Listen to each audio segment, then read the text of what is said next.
దేవాని కలవడానికి అతను రన్ చేస్తున్న డీకే కార్పొరేషన్కి వచ్చిన సన్నీకి అసలక్కడ దేవా లేడని, ఆ కంపెనీకి దేవాకి సంబంధం లేదని తెలుసుకొని షాక్ అవుతాడు. మీరేం చెప్తున్నారో నాకు అర్థం కావట్లేదు, కొంచెం క్లియర్గా చెప్తారా ప్లీజ్ అని గాబరాగా అడిగాడు సన్నీ. ఈలోగా ప్రతిమా వైపుకు తిరిగిన ఇందు, గణేష్ రాగానే నాకు ఇన్ఫార్మ్ చేయండి అని చెప్పి ఆ తర్వాత సన్నీ వైపు తిరిగి మనం బయటికెళ్ళి మాట్లాడుకుందాం అంది. సన్నీ కూడా తలూపి మనం కారులో కూర్చొని మాట్లాడుకుందాం అంటూ ఆమెతో పాటు బయటికి నడిచాడు. కారు వైపుకి వెళ్తూ కూడా దేవాకి రిపీటెడ్గా కాల్స్ చేశాడు సన్నీ. కానీ అతని నంబర్ స్విచ్ ఆఫ్ అని వచ్చింది. దాంతో సన్నీలో ఆందోళన ఎక్కువై ఈ దేవా ఏదో పెద్ద ప్రాబ్లంలో ఇరుక్కున్నట్టున్నాడు అని మనసులో అనుకున్నాడు. దేవా సార్కి కాల్ చేయడానికి ట్రై చేశారా అని కారులో కూర్చుంటూ అడిగింది ఇందు. నిన్న రాత్రి దేవా నుంచి చాలా మిస్డ్ కాల్స్ ఉన్నాయి, నేనే చూసుకోలేదు, కానీ ఇప్పుడు కాల్ చేస్తుంటే స్విచ్ ఆఫ్ అని వస్తుంది, సడన్గా ఏమైందో అర్థం కావట్లేదు అన్నాడు సన్నీ. దీర్ఘంగా శ్వాస తీసుకున్న ఇందు ఆల్రెడీ దేవా సారు తన కంపెనీని అమ్మేశాడు అని చెప్పింది. కంపెనీ అమ్మేశాడా అని కళ్ళు పెద్దవి చేస్తూ అడిగాడు సన్నీ. మాక్కూడా ఈ విషయం ఇవాళ పొద్దున్నే తెలిసింది. దేవాసారు వాళ్ల సెక్రటరీ వైభవి కూడా పొద్దున్నొచ్చి కొత్త సీఈఓతో మాట్లాడింది. వాళ్ళిద్దరూ ఎప్పటినుంచో పరిచయం ఉన్న వాళ్ళలాగా మాట్లాడుకున్నారు అని చెప్పింది.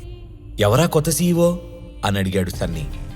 నాకు full background and previous work details తెలియవు, కానీ అతని పేరు అభినవ్ అని సమాధానం ఇచ్చింది ఇందు. అభినవ్ పేరు చెప్పగానే సన్నీ ఆలోచనల్లోకి వెళ్ళిపోయాడు. దేవా కంపెనీకి సంబంధించిన కన్ఫ్యూజన్ని క్లియర్ చేసుకోవడానికి వస్తే ఇక్కడ జరుగుతున్న విషయాల వల్ల అతనికి కొత్త కొత్త కన్ఫ్యూజన్స్ మొదలయ్యాయి. వీటన్నిటికీ క్లారిటీ కోసం ఎవరిని అప్రోచ్ అవ్వాలో కూడా అతనికి అర్థం కావట్లేదు. మరోవైపు ఇమేజింగ్ సెక్యూరిటీస్ ఆఫీస్లో కూర్చున్న అభినవ్ కాన్ఫరెన్స్ కాల్ కోసం రెడీగా ఉన్నాడు. ఇంతలో క్యాబిన్ డోర్ ఎవరో కొట్టగానే కమిన్ అన్నాడు. అయినప్పటికీ బయట ఉన్న వ్యక్తికి డోర్ ఓపెన్ కాకపోవడంతో అభినవ్ లోపల నుంచి లాక్ చేసిన విషయం గుర్తు తెచ్చుకొని డోర్ ఓపెన్ చేస్తే అక్కడ టీనా కనపడింది. సారీ సార్, డిస్టర్బ్ చేస్తున్నందుకు, ఇన్వెస్టర్స్ వచ్చారని చెప్పడానికి వచ్చాను సార్ అంది టీనా. సరే, వాళ్ళని బోర్డ్ రూమ్లో కూర్చోబెట్టు, నేను ఇప్పుడే వస్తాను అని చెప్పగానే టీనా తలోపి అక్కడి నుంచి వెళ్ళిపోయింది. ఆమె వెళ్ళిపోయాక అభినవ్ మళ్లీ డోర్ లాక్ చేసుకుని కుర్చీలో కూర్చున్నాడు. ఇంతలో కాన్ఫరెన్స్ కాల్ మొదలైంది. నేనసలు టైగర్తో మాట్లాడుతున్నానంటే నాకే నమ్మశక్యంగా లేదు అంటూ ఆనందంగా మాట్లాడాడు జాన్ అనే ఒక ఇన్వెస్టర్. టైగర్తో కాన్ఫరెన్స్ కాల్ అని రాణి చెప్పగానే నేను కూడా ఫస్ట్ నమ్మలేదు అన్నాడు అరవింద్ అనే ఇంకొక ఇన్వెస్టర్. చిన్నగా స్మైల్ ఇస్తూ, మీ అందరినీ ఇలా కలుసుకోవడం చాలా హ్యాపీగా ఉంది. మీ అందరి వల్లనే ఇవాళ మనం నెంబర్ 1 ప్లేస్లో ఉన్నాం. కానీ ఇప్పుడు మీ అందరి నుంచి నాకు హెల్ప్ కావాలి అని పొలైట్గా అడిగాడు అభినవ్. టైగర్కి హెల్ప్ చేసే ఛాన్స్ వచ్చిందంటే it's a big deal for us, ఏం చేయాలో చెప్పండి అని గురుదీప్ అనే 3వ ఇన్వెస్టర్ చెప్పాడు. మీ అందరికీ తెలిసిన విషయమే, మన గ్రూప్ కింద చాలా కంపెనీస్ ఉన్నాయి. దాదాపుగా అన్ని కంపెనీలు ప్రాఫిట్స్లోనే ఉన్నాయి. కానీ ఒక కంపెనీ మాత్రం సరిగ్గా నడవట్లేదు. ఆ కంపెనీ కోసం నాకు మీ సపోర్ట్ కావాలి అన్నాడు అభినవ్. ఏం కంపెనీ అది? మన దగ్గర ఉన్న రిపోర్ట్స్ ప్రకారం అన్ని కంపెనీస్ ప్రాఫిట్స్లోనే ఉన్నాయి కదా అని ఆశ్చర్యంగా అడిగాడు గురుదీప్. నేను ఏ కంపెనీ గురించి మాట్లాడుతున్నానో ఆ కంపెనీ గురించి మీ ఎవ్వరికీ పరిచయం లేదు. కంపెనీలో ఇన్వెస్టర్స్ ఉన్నారు, కానీ వాళ్లకి టైగర్ గ్రూప్కి ఏ సంబంధం లేదు. కానీ ఇప్పుడు ఆ కంపెనీని మీ అందరి ముందుకు తీసుకొస్తాను. టైగర్ గ్రూప్ ఆఫ్ ఇన్వెస్టర్స్ కూడా అందులో ఇన్వెస్ట్ చేసి సపోర్ట్ చేయాలి అని అసలు విషయం చెప్పాడు. అప్పటిదాకా గంభీరంగా మాట్లాడిన అభినవ్ మాటలు విని కొన్ని సెకండ్ల పాటు అందరూ సైలెంట్గా ఉండిపోయారు. అయినో మీరందరూ సడన్గా ఈ కొత్త కంపెనీ ఎక్కడి నుంచి పుట్టుకొచ్చింది అని ఆలోచిస్తూ ఉన్నారని, కానీ అది నేను పర్సనల్గా మానిటర్ చేయబోతున్నాను. నాకంటూ కొన్ని కంపెనీస్ని అప్పుడప్పుడు అలా పెట్టుకుంటాను అని క్లారిటీ ఇచ్చాడు అభినవ్.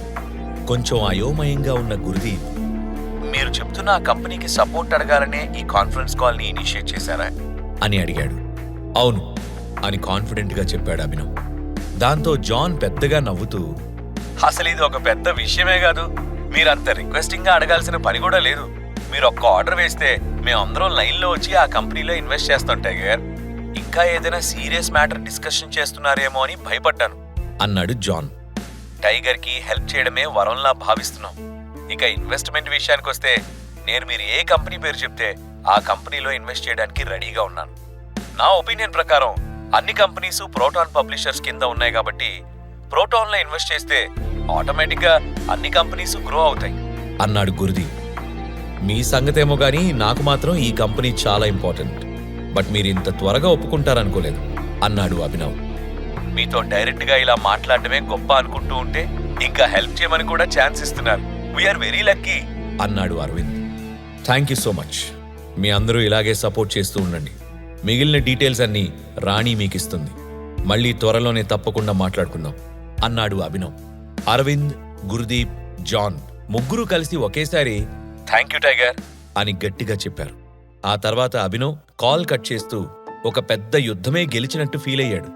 ఇక ఆలస్యం చేయకుండా టేబుల్ మీద ఉన్న ఫైల్ తీసుకుని ఇమేజింగ్ సెక్యూరిటీస్లో ఎగ్జిస్టింగ్ ఇన్వెస్టర్స్తో మీటింగ్కి బయలుదేరాడు. అప్పటికి చాలాసేపటి నుంచి బయట వెయిట్ చేస్తున్న టీనా అభినవ్ రావడం గమనించి కంగారుగా మాట్లాడుతూ, సార్, ఇప్పటికే లేట్ అయిందని ఇన్వెస్టర్స్ అందరూ వెళ్ళిపోవాలని అనుకుంటున్నారు. కానీ మీరా వాళ్ళని మేనేజ్ చేస్తుంది. మీరు త్వరగా రండి సార్ అని చెప్పింది. నువ్వు టెన్షన్ పడకు, నేను అక్కడికే వెళ్తున్నాను అన్న అభినవ్ కాన్ఫిడెంట్గా బోర్డ్ రూమ్కి బయలుదేరాడు. అభినవ్ బోర్డ్ రూమ్కి రీచ్ అవగానే అప్పటికే ఇన్వెస్టర్స్ అందరూ లేట్ అవుతుందని కంప్లైంట్ చేస్తున్నారు. ప్లీజ్ కొంచెం సేపు వెయిట్ చేయండి. I'm very sorry for the delay. Sir ఒక అర్జెంట్ మీటింగ్లో ఉన్నారు అని వాళ్లకి నచ్చజెప్తోంది మీరా. ఓహో, అర్జెంట్ పనులు మీటింగ్స్ ఆయనకు మాత్రమే ఉంటాయా? మేమేంటి మరి ఖాళీగా ఉన్నామని బోర్డు దగ్గరించుకున్నావా? ఇలా మీటింగ్ అని పిలిచి వెయిట్ చేయించడం ఎంతవరకు ప్రొఫెషనల్గా ఉంటుంది అంటూ ప్రదీప్ అనే ఇన్వెస్టర్ ఘాటుగా మాట్లాడాడు. ఇక వెయిట్ చేసింది చాలు. మా టైం ఇలా వేస్ట్ చేసినందుకు మేం మీ కంపెనీలో నుంచి ఎగ్జిట్ అయిపోతాం. మా అందరిది ఇదే డిసిషన్ మీరా అంటూ పైకి లేచాడు మహేంద్ర అనే ఇంకో ఇన్వెస్టర్. లేట్ చేయకుండా వాళ్ల ముందుకొచ్చిన Abhinav, good afternoon gentlemen, sorry I'm little late అంటూ అపాలజెటిక్గా ఫేస్ పెట్టాడు. మీకు గుడ్ ఏమో గానీ మాకైతే గుడ్ ఆఫ్టర్నూన్ మాత్రం కాదు అభినవ్. మీరు మీటింగ్కే టైంకి రాలేనప్పుడు ఇలా ఎన్ని అపాలజీస్ చెప్పినా ఉపయోగం ఏముండదు అంటూ భద్ర అనే ఇంకో ఇన్వెస్టర్ కోపగించుకున్నాడు. అక్కడే కోపంగా ఉన్న మహత్ అనే ఇంకో ఇన్వెస్టర్ కూడా లేచి, నువ్వు ఒక మేనేజరు మాత్రమే అభినవ్, అయినా కంపెనీ నీదన్నట్టు ఇంత లేటుగా రావడానికి సిగ్గనిపించట్లేదా? ఇవేనా మీ వర్క్ ఎథిక్స్ అని నిలదీశాడు. చూడండి, మీ అందరూ చెప్తుంది నేను అర్థం చేసుకుంటున్నాను. నిజంగా ఒక ఇంపార్టెంట్ వర్క్ లాస్ట్ మినిట్లో వచ్చింది. అది ఫినిష్ చేసుకుని వెంటనే ఇక్కడికి వచ్చాను. అయినో ఇప్పటికే లేట్ అయింది. ఇంకా డిలే చేయకుండా మీటింగ్ని స్టార్ట్ చేద్దాం అన్నాడు అభినవ్. మీది మాత్రమే కంపెనీ అనుకోక అభినవ్. ఆ మాటకొస్తే నేను కూడా ఒక కంపెనీని రన్ చేస్తున్నాను. మేం ఇన్వాల్వ్ అవ్వాలంటే, ఇన్వెస్ట్ చేయాలంటే మాకు చాలా ఆప్షన్స్ ఉన్నాయి. మీ ఒక్క కంపెనీయే కాదు కదా. అయినా మమ్మల్ని కన్విన్స్ చేయాలని ట్రై చేసి మా టైం వేస్ట్ చేయకు అని మళ్ళీ భద్ర కోపంగా అన్నాడు. నువ్వు మమ్మల్ని నీ ఎంప్లాయీస్ లాగా ట్రీట్ చేస్తూ నువ్వు తానా అంటే తందానా అనాలి అనుకుంటే అది నీకే నష్టం అని మహత్ కూడా వంతపాడాడు. వీళ్ళందరూ ఇలా అభినవ్ని రౌండప్ చేయడంతో మీరాకి భయం వేసింది. అభినవ్ మాత్రం సైలెంట్గా వాళ్ళందరి మీద విసుగు తెచ్చుకోకుండా నించున్నాడు. మీ అందరూ ఇన్వెస్ట్మెంట్ ప్లాన్స్ డిస్కస్ చేయడానికి వచ్చారు కాబట్టి మీరు రిజెక్ట్ చేయలేని ఒక ప్రపోజల్ నా దగ్గర ఉంది అని చెప్పిన అభినవ్ మీరాకి కళ్ళతో సైగ చేయడంతో ఆమె కూడా ఇన్వెస్టర్స్ అందరి వైపు తిరిగి, అయిందేదో అయింది, ఒక్కసారి కూల్గా సార్ ఏం చెప్తున్నారో, ఆయన ప్రపోజల్ ఏంటో వినండి, మీకే బెనిఫిట్ అంది. అందరూ ఒకళ్ళ మొహాలు ఒకళ్ళు చూసుకొని తల ఊపుకున్న తర్వాత, సరే 15 మినిట్స్, మీరేం చెప్పాలనుకున్నా ఈ 15 మినిట్స్లోనే చెప్పండి అని అందరి తరపున చెప్పాడు భద్ర. నిజానికి ఇన్వెస్టర్స్ అంతా అతని మీద అంత కోపంగా ఏం లేరు, కానీ చరణ్కి ఫేవర్గా ఉన్నారు అని అర్థం చేసుకున్న అభినవ్, నాకు 10 నిమిషాలు చాలు, ఆ మిగిలిన 5 నిమిషాల్లో నేను చెప్పిన దాని గురించి మీరు ఆలోచించండి అన్నాడు. అందరూ సరే అన్నట్టుగా తలలు ఊపారు. వెంటనే మీరా వైపుకి తిరిగి, నా ఆబ్సెన్స్లో ఇప్పటి వరకు ఉండి వీళ్ళందరికీ కంపెనీ ఇస్తూ హెల్ప్ చేసినందుకు thanks Meera, I'll handle it from now అని చెప్పాడు. ఓకే సార్, మీరు పొద్దున నుంచి ఏమీ తినలేదు, మీకు లంచ్ ఆర్డర్ చేయమంటారా అని అడిగింది. సరే అని అభినవ్ చెప్పగానే ఆమె బోర్డ్ రూమ్ నుంచి వెళ్ళిపోయింది. అభినవ్ కాన్ఫిడెంట్గా ఇన్వెస్టర్స్ అందరి వైపు చూసి తన దగ్గరున్న ఫైల్ తీసి భద్రాకి ఇస్తూ, ఒక్కసారి ఫైల్ని చూసి మిగిలిన వాళ్లకి పాస్ చేయండి అన్నాడు అభినవ్. ఒక్కొక్కళ్ళు ఆ ఫైల్లో ఏముందో చూడగా అందులో, నేను మిమ్మల్ని కంపెనీలో ఇంకా ఇన్వెస్ట్ చేయండి అని అడగడానికి పిలవలేదు, కానీ ఒకవేళ మీరు మీ ఇన్వెస్ట్మెంట్స్ని విత్డ్రా చేసుకుంటే ఇంకో 3 పెద్ద ఇన్వెస్టర్స్ ఈ కంపెనీలో జాయిన్ అవ్వడానికి రెడీగా ఉన్నారు అని చిన్న సైజు బెదిరింపుంది. అది చదవగానే మహంత్కి ఒళ్ళు మండి, మమ్మల్ని బెదిరించడానికే పిలిచావా అని సూటిగా అడిగాడు. అలాంటిదేం లేదు. ఒకవేళ మీరిప్పుడు ఇన్వెస్ట్మెంట్స్ విత్డ్రా చేసుకుంటే ఆ తర్వాత ఇంకెప్పుడు మీరు ఇన్వెస్ట్ చేయలేరు అని ఇన్ఫర్మేషన్ ఇవ్వడానికి పిలిచాను అని గర్వంగా అన్నాడు అభినవ్. నీకు బాగా ఆటలుగా ఉందనుకుంటా, అందుకే ఇలా మా టైం వేస్ట్ చేస్తున్నావు అన్నాడు మహేంద్ర. నేను జస్ట్ ఇన్ఫర్మేషన్ ఇస్తున్నానంతే. నేను ఆల్రెడీ చెప్పినట్టు ఇందులో ఎటువంటి ఫోర్సు ఉండదు. మీకు ఇష్టం లేకపోతే ఇన్వెస్ట్మెంట్స్ విత్డ్రా చేసుకోవచ్చు అని మళ్ళీ చెప్పాడు అభినవ్. అది సరే, నువ్వు చెప్తున్న 3 ఇన్వెస్టర్స్ ఎవరు అని అడిగాడు భద్ర. అది కాన్ఫిడెన్షియల్ ఇన్ఫర్మేషన్, నేను మీకు అప్పుడే రివీల్ చేయలేను. కానీ వాళ్ళెవరో తెలుసుకున్నాక మీరు ఖచ్చితంగా సర్ప్రైజ్ అవుతారు అన్నాడు అభినవ్. ప్రతి సమాధానం పొగరుతో కూడిన ఆత్మవిశ్వాసంతో చెప్తున్న అభినవ్ను చూస్తున్న వాళ్ళందరికీ ఈ ప్రపోజల్ వెనక ఏదో పెద్ద ప్లానే ఉండుంటుంది అనుకున్నారు. కాకపోతే ఇంకోవైపు వీళ్ళని కోల్పోకుండా ఉండేందుకు అతను అబద్ధం కూడా చెప్తున్నాడేమో అనే అనుమానం కూడా వచ్చింది. గొంతు సవరించుకుంటూ, ఇంతకీ మీరేం డిసైడ్ అవుతున్నారు? నేను చెప్పిన ప్రపోజల్ ఓకేనా కాదా అని అడిగాడు అభినవ్. అభినవ్ ప్రపోజల్ని ఇన్వెస్టర్స్ యాక్సెప్ట్ చేస్తారా? ఒకవేళ వాళ్ళు రిజెక్ట్ చేస్తే అప్పుడు అభినవ్ రియాక్షన్ ఏంటి?